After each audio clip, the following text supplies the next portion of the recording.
Aunty साइकिलोरी apartment चलोगे? हाँ बेटा जरूर चलेंगे। अरे माँ, आप यहाँ क्या कर रही हो? और ऑटो चला रही हो आप? नहीं मैं नहीं जाऊंगी। और कौन सा बेटा? अरे माँ, ये आप कैसी बातें कर रही हो? मैं आपका बेटा धर्मेंद्र। आप ये कैसी बातें कर रही हैं? आप मुझे नहीं पहचान रही? पहली बात बेटा, मेरा बेटा कोई है ही नहीं है। मेरा बेटा तो आज से 3 साल पहले मर चुका है। और मेरा बेटा तब कहाँ था जब उसकी पत्नी ने मुझे धक्के मार के घर से बाहर निकाल दिया था। अगर बुढ़िया तू इस घर में काम नहीं कर सकती ना, तो तुझे इस घर में रहने की कोई जरूरत नहीं है। ये ले पकड़ पैसे और निकल जा मेरे घर से। अरे ऐसे कैसे मैं इस घर से निकल जाऊंगी? मैं इस घर से कहीं नहीं जाऊंगी। जितना इस घर पे मेरे बेटे का हक है उतना ही मेरा भी हक है।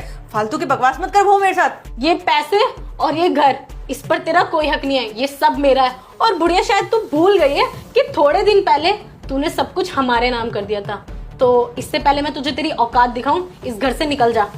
चल ठीक है बहू, जब इस घर पे मेरे बेटे पर और इन पैसों पे जब मेरा हक ही नहीं है, तो फिर जो ये पैसे तूने मुझे दिए इनको भी लेकर मैं क्या करूंगी बेटा?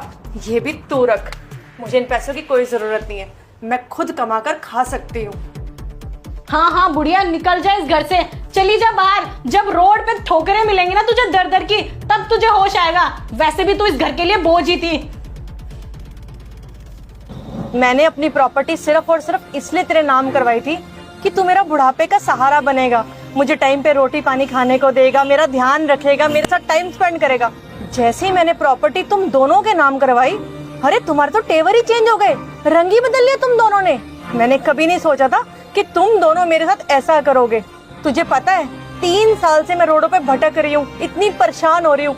तब तो तुम्हें कभी भी अपनी माँ की याद नहीं आई, और आज अचानक से तुझे अपनी माँ की याद आ गई।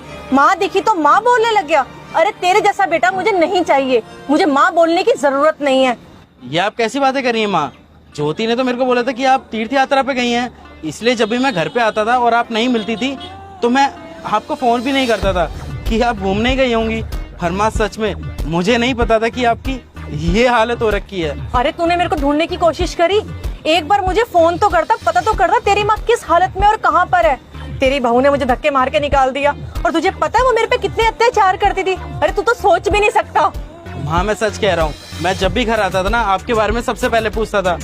पर ज्योति ने बहुत गलत किया है, आपके बारे में सच छुपाकर मुझसे झूठ बोलती रही वो। मैं उसे छोड़ूंगा नहीं। माँ, ज्योति ने जो कुछ भी किया मैं उसकी तरफ से आपसे माफी मांगता हूँ। आप माफ कर दीजिए और आप प्लीज घर चलिए। मुझे नहीं जाना तेरे साथ, मैं यहीं बहुत खुश हूँ, और आगे की भी जिंदगी यहाँ मैं हंसते हंसते बिता लूंगी। तू जा सकता है यहाँ से। देखो माँ, मैं आपको घर लेके ही जाऊंगा। आपको मेरे साथ घर चलना ही पड़ेगा। प्लीज माँ, आप घर चलिए। अच्छा चल ठीक है, बैठ आके।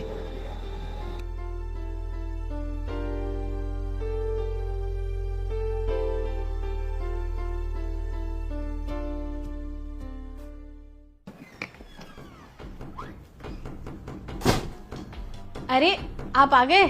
आप बैठो, मैं आपके लिए खाना लगा देती हूँ। हाँ, पहले मेरे को ये बताओ कि माँ कहाँ है? आप बैठो तो सही, मैं बताती हूँ आपको। मैंने पूछा ना, पहले मेरे को ये बताओ कि माँ कहाँ है? अरे आप खड़े खड़े वहीं पे सारी बातें पूछ लोगे क्या? बाहर से आए हो, थोड़ी देर बैठ जाओ, मैं पानी ले आती हूँ, फिर आराम से बता दूंगी। नहीं, मैं यहीं खड़ा रहूंगा।